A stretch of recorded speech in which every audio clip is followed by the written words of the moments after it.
बहुत ही आज का दिन मेरे जीवन में सबसे बड़ा सौभाग्य का दिन है। इस आज का दर्शन, आज की जो यात्रा है, ये मैं कभी जिंदगी में भूल नहीं पाऊंगा। इससे पहले भी मैं आता था, नियोजन करने आता था, लेकिन आज हमारे कार्यकर्ताओं ने इस यात्रा का नियोजन किया है। और यात्रा का नियोजन आप देख रहे हो, इतनी शानदार किया है, इतना शानदार किया है कि पूरी तरह एक माहौल जो है इतना बन गया है। पूरी तरह यहाँ पर एक मंगलमय पवित्र वातावरण तैयार हुआ है। और इसलिए मैं सभी कार्यकर्ताओं का भी धन्यवाद दूंगा और सभी लोगों को धन्यवाद मैं दूंगा। यहाँ पर हमारे साथ आज सब लोग आके दर्शन ले लिया, सबने, पूरा हमारा सरकार यहाँ पर आया था और मंत्री तो आए, सभी लोग आए, मेरे सहयोगी उप मुख्यमंत्री देवेंद्र जी भी आए, दर्शन लेके उनको दिल्ली जाना था।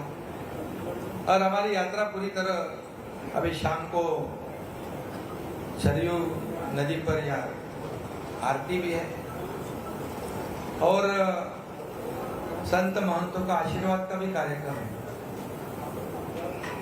और इसलिए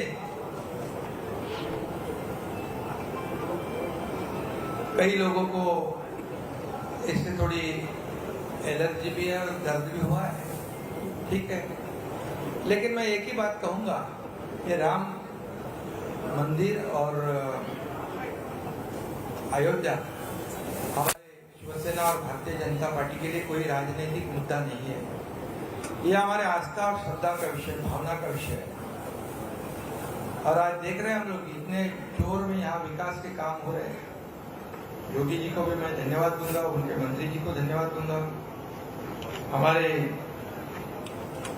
उप मुख्यमंत्री देवेंद्र जी को भी धन्यवाद दूंगा। उन्होंने भी समय निकाल कर यहाँ दिल्ली में बैठक होने के बावजूद वो यहाँ पर पहुंचे और यहाँ का विकास हम देख रहे हैं। तो तेजी से यहाँ पर अयोध्या का विकास होगा, राम मंदिर बनेगा, लाखों करोड़ों लोगों को यहाँ इसका अपनी रोजी रोटी में भी फायदा होगा। लेकिन मैं जानता हूँ, समझता हूँ कि ये यात्रा जो है हमारी अयोध्या यात्रा, यहाँ जो पहुंचे हैं और टीवी पे जो देख रहे हैं, ये लाखों लोगों को तो बहुत ही एक आनंद देने वाली यात्रा है। लेकिन कुछ लोग तो ऐसे होते हैं कि उनको कुछ तकलीफ भी होती है, क्योंकि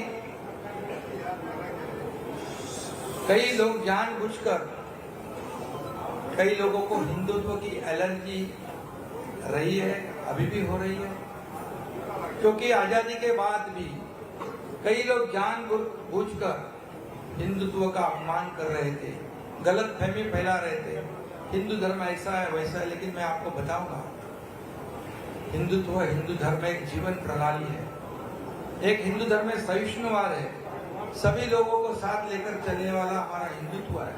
बाबा साहब ठाकरे जी ने भी कहा है क्या हिंदुत्व है, उनके विचार क्या है वो बताए उन्होंने। और हमारा हिंदुत्व जो है अन्य धर्म का अनादर करने वाला नहीं है और सभी को साथ लेकर आगे बढ़ने वाला। लेकिन कई लोगों को लगता है कि हिंदुत्व हर एक के घर घर में, मन मन में जाएगा, पहुंच जाएगा तो हमारी राजनीतिक दुकान बंद हो जाएगी, हमारा कारोबार ठप हो जाएगा। ऐसे डर के वजह से आजादी के बाद लगातार ऐसी कोशिश कई लोगों ने की है।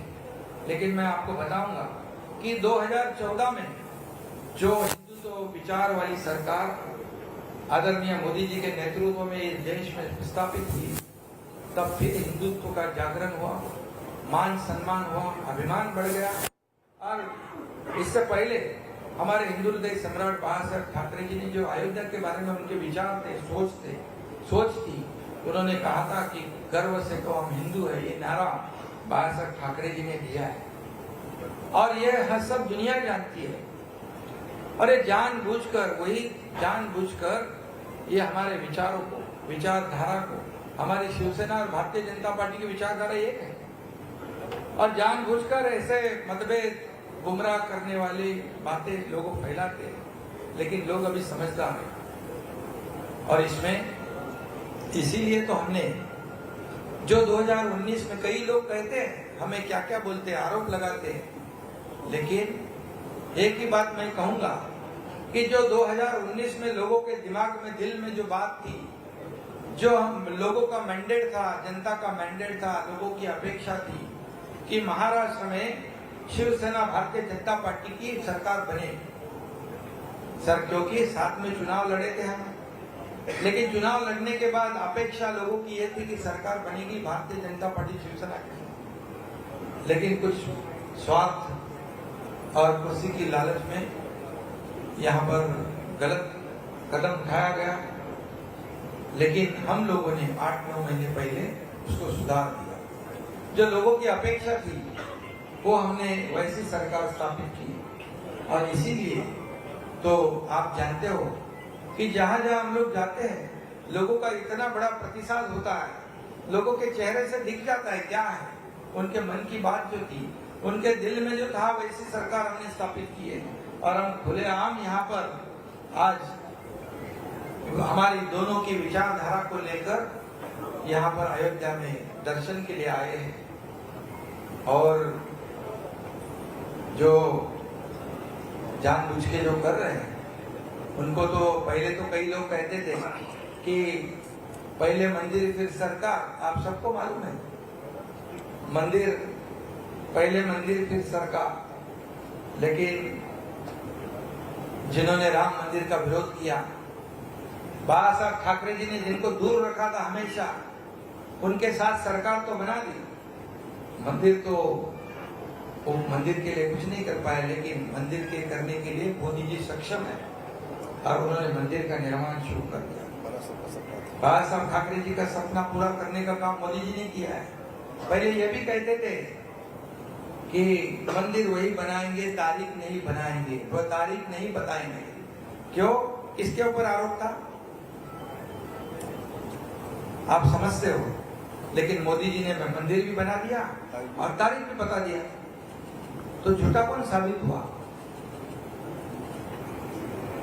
और इसलिए मैं इतना ही कहूंगा कि हम यहाँ से प्रेरणा और ऊर्जा लेकर, जैसे प्रभु रामचंद्र जी ने, देखो उस वक्त का आपको भी पता है, पिताजी को दिया हुआ न दिया हुआ वचन, मतलब किसी ने कहा वनवास आपको भोगना है, तो बिना कुछ कहे सुने क्यों क्या नहीं गए 14 साल वनवास। और दूसरी तरफ क्या हुआ आपको मालूम है, मुझे बताने की जरूरत नहीं है। जो लोगों को जबान दी थी, जो बाला साहब ठाकरे जी का जो अपने पिताजी की जो उनके जो मंशा थी, अपेक्षा थी, सपना था, उसके खिलाफ जाकर सत्ता की लालच में क्या किया आप जानते हो। इसलिए मैं ज्यादा कुछ कहूंगा नहीं और आरोप लगाते जाओ, उसका जवाब हम काम से देंगे। काम शुरू हो चुका है, आप जानते हो। आपको खास करके मैं या उत्तर भारत के आप सभी पत्रकार भाइयों को कहता हूँ कि पिछले 8-9 महीने में ऐसे निर्णय हम लोगों ने लिए हैं कि पिछले कई सालों में ऐसे निर्णय नहीं हुए थे। क्योंकि हमारी सरकार जनता की सरकार है, हमारी सरकार आम लोगों की है, हमारी सरकार किसानों की है,